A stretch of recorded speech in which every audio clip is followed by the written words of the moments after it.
Hello everyone, finally मैं ये वाली वीडियो ले आई हूँ जो आप सब ने डिमांड करी है। बहुत सारे बच्चे ये क्वेश्चंस पूछते हैं मुझसे कि how to score more in college, या फिर कुछ ऐसी एग्जाम टिप्स बता दीजिए जिससे हमारे और ज़्यादा मार्क्स हम स्कोर कर सकें। अगर आपने ये वीडियो देख ली, आपके मार्क्स इम्प्रूव होंगे ही होंगे।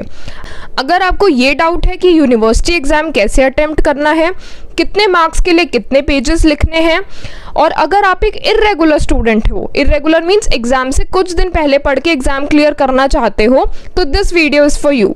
और अगर आप अच्छे मार्क्स लाकर अपने आप को एक सेफ जोन में रखना चाहते हो, सेफ जोन क्यों?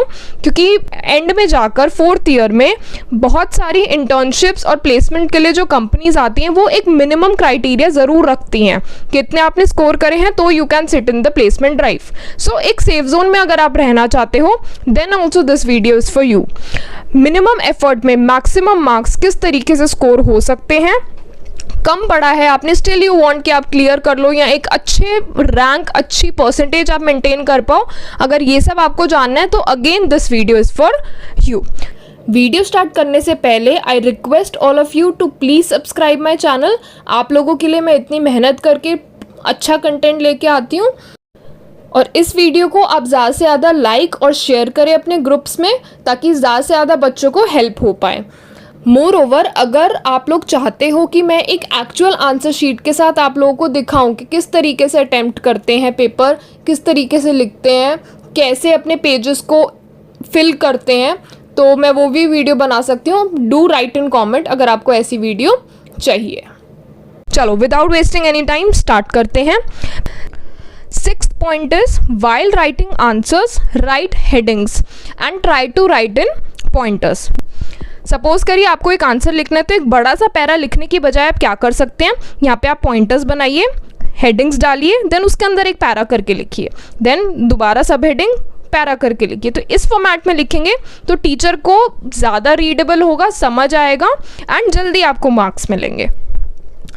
कोशिश करिए कि आप जितने फ्लो चार्ट्स बना सकते हैं और डायग्राम्स बना सकते हैं अपने आंसर के साथ, वो बनाइए। फ्लो चार्ट तो आप बना सकते हैं, आपको कोई भी पॉइंटर्स, ये जो पॉइंटर्स हैं इसी को आप फ्लो चार्ट में भी कन्वर्ट कर सकते हैं। अगर आप पेजेस आपके फिल नहीं हो रहे हैं, यू थिंक कि और कंटेंट चाहिए मार्क्स के अकॉर्डिंग, मैंने बहुत कम लिखा है, try to make flow chart ज़्यादा, लाइक पूरे एक पेज आप फिल कर सकते हैं उसके through. Okay. 7th point is underline the keywords। ये जो है ये ऐसा लगता है कि हम बचपन में करते थे, स्कूल टाइम्स में करते थे कि अंडरलाइन करो मेन पॉइंट्स। नहीं, ये चीज़ अगर आप कॉलेज में भी करेंगे ना तो शायद इसमें बहुत कम टाइम लगेगा। इट हार्डली टेक्स एक पेंसिल से अंडरलाइन करना जो भी इंपॉर्टेंट कीवर्ड है। आपको मालूम है कि जो भी एक क्वेश्चन आया उसमें क्या इंपॉर्टेंट कीवर्ड्स टीचर सर्च करेगा, राइट? तो उसको आप अंडरलाइन कर दीजिए। It will take hardly 5 seconds और 10 सेकेंड्स, बट उससे बहुत ज़्यादा डिफरेंस आएगा आपके मार्क्स एलोकेशन में जब टीचर आपको मार्क्स देगा, क्योंकि उसके लिए ईजी हो गया समझना। वो मेन पॉइंट्स देखेंगे एंड आपको मार्क्स एलोकेट करेंगे, उन्हें पैरा पढ़ने की ज़रूरत नहीं पड़ेगी। Next is make boxes for formulas और फाइनल आंसर। अगर आपका मैथ्स का एग्जाम है, जैसे स्टार्टिंग के पहले 2 साल बी में आपको देने होते हैं मैथ्स के, मैथ्स आपका सब्जेक्ट होता है, तो what you need to do, जितने भी फॉर्मूलाज आप लिख रहे हैं या फिर आगे भी जैसे ML है, मशीन लर्निंग है सब्जेक्ट, उसमें भी फॉर्मूलाज होते हैं, तो सबको आप एक बॉक्स में डालिए, और जो फाइनल आंसर आया है आपका, मैथ्स के लिए बोल रही हूँ, उसको भी आप एक बॉक्स में डाल के आइए। तो क्लियरली बाइफरकेट हो जाएगा कि हाँ ठीक है, ये फॉर्मूला है, ये आपका फाइनल आंसर है, और इससे आपका स्पेस भी भरेगा। इस वीडियो के बाद अगर आप लोगों को चाहिए कि किस तरीके से आंसर्स लिखते हैं, स्पेसिफिकली मैं GGS IPU के लिए बोल रही हूँ, अगर आपको चाहिए तो मैं एक आंसर शीट लेके आपके लिए एक वीडियो बना दूँगी कि किस तरीके से आंसर्स लिखने हैं, कितना लिखना है, कैसे आप पेजेस अच्छे से फिल कर सकते हैं, कैसे क्वालिटी आंसर्स लिख सकते हैं, ताकि टीचर्स आपको फटाफट नंबर देते जाएँ। ठीक है, आप मेरे को नीचे कॉमेंट में लिखिए कि आपको वो वीडियो चाहिए with answer sheet, I will show you that. 8th point जो सबसे ज़्यादा पूछे जाने वाला क्वेश्चन है मेरे से कि कितने मार्क्स के लिए कितने पेजेस लिखें। सिंपल सा फॉर्मूला याद कर लो, जितने मार्क्स का आपका क्वेश्चन है उसके आधे पेजेस आपको फिल करने हैं। फॉर एग्जांपल अगर 1 मार्कर है तो आप आधा पेज लिख के आइए, 2 मार्क्स का क्वेश्चन है तो 1 पेज लिख के आइए, 4 मार्क्स का है तो 2 पेज, अगर 5 मार्क्स का है तो आप 2.5 पेज लिख के आइए, 6 का है तो 3 और 6.5 का है तो 3 या 4 में से या 3.5, जितना भी आपको कंटेंट आता हो आप उस हिसाब से लिख कर आइए। और ये जो मैंने बताया है ना आपको सब ये वाली चीज़, ये हर यूनिवर्सिटी के लिए फॉलो होती है, बट GGS IPU के लिए ये परफेक्टली वर्क करती है। आप इतना करके आएंगे, you will gate guaranteed, you will get marks. Okay. 9th point is presentation of your answer sheet matters, क्योंकि एक अननोन टीचर चेक कर रहा है, तो जिस तरीके से आप लिख के आएंगे वही इंप्रेशन उस टीचर पे पड़ेगा और उसी तरीके से आपको मार्क्स मिलेंगे। तो आपके आंसर्स और आपकी आंसर शीट किस तरीके से होनी चाहिए? It should be readable, it should be easy to check और लेस एफर्ट डालना पड़े चेकर को। क्यों? क्योंकि अगर चेकर को लेस एफर्ट डालना पड़ रहा है, टीचर को चेक करने में मिनिमम एफर्ट लग रहा है, तो then you will get maximum marks. Simple सीधा सा फॉर्मूला। टीचर को कम एफर्ट लगाना पड़ रहा है, आपका घुस घुस के आपके आंसर्स देखने नहीं पड़ रहे हैं, आपने अंडरलाइन कर रखा है, पॉइंटर्स लिखे हैं, डायग्राम बनाया है, फ्लो चार्ट बनाया है, then definitely you will get good marks. Last and the most important point is never leave blank sheet. Mandatory है, आपको अटेम्प्ट करना ही करना है।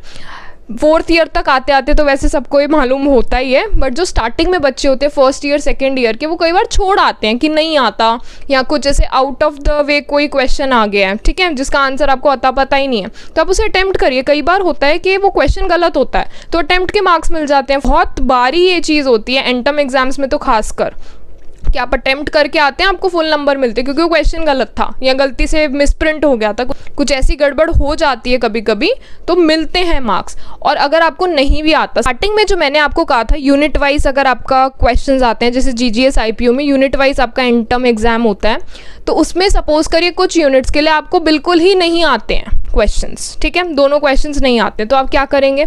जो उनसा बेस्ट आता है उसमें से कुछ आपको रेलेवेंट लग रहा है कि हाँ ये थोड़ा बहुत पता है इस टर्म के बारे में, बस उसके अंदर का कंटेंट क्या है वो कुछ नहीं पता, स्टिल उसके आगे पीछे का थोड़ा बहुत आपको मालूम होगा, वो लिख के आइए। किसी भी तरीके से try to fill the page. ये नहीं कि इररेलेवेंट कंटेंट नहीं लिखना कि कुछ भी लिख दो, नहीं, रेलेवेंट कंटेंट लिखिए, ट्राई करिए, उसके आसपास के कोई टॉपिक आपको याद आ रहा है, कुछ भी याद आ रहा है, उस तरीके से आप लिख के आए, टीचर आपको मार्क्स देगा। 1 या 2 नंबर तो डेफिनेटली मिलेंगे, 0 से तो बेटर है।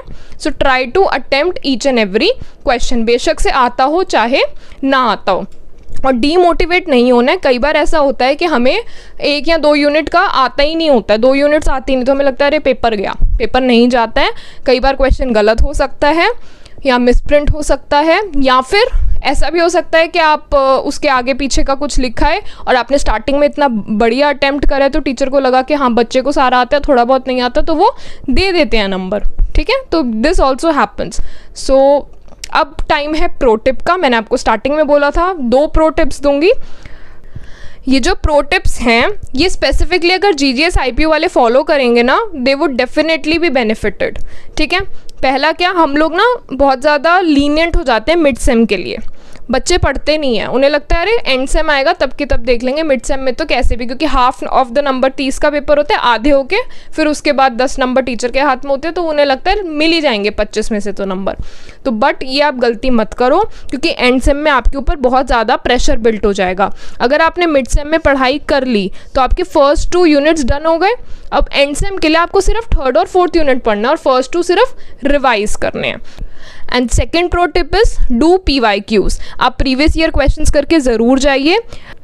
70% ऑफ द पेपर पुराने साल के पेपर्स में से ही आता है, क्वेश्चंस वही सेम रिपीट होते हैं, थोड़ा बहुत लैंग्वेज चेंज करके दिए जाते हैं। तो अगर आप PYQs करके जा रहे हैं तो 70% पेपर आपका नोन ही आएगा, ठीक है। 30% आगे पीछे होगा, उसमें भी आपको अटेम्प्ट ज़रूर करके आना है। तो आई होप आपको इस वीडियो से हेल्प हुई होगी। अगर आप लोग ये सारे पॉइंट्स फॉलो करते हैं जो मैंने बोले हैं, तो डेफिनेटली आपके मार्क्स इंक्रीज होंगे और अच्छे परसेंटेज आपकी मेंटेन हो पाएगी लास्ट तक। इस वीडियो के बाद अगर आपको एक नेक्स्ट वीडियो चाहिए कि कैसे आंसर्स लिखने हैं, कैसे डायग्राम्स बनाने, कैसे फ्लो चार्ट होता है, तो मैं एक एक्चुअल आंसर शीट के साथ आपके लिए वो वीडियो बना सकती हूँ। तो आप मेरे को नीचे कमेंट में लिखिए कि आपको वो वीडियो चाहिए। आई विल ट्राई कि जल्दी से जल्दी मैं वो नेक्स्ट वीडियो लेकर आऊँ। Thank you so much and all the best for all your exams.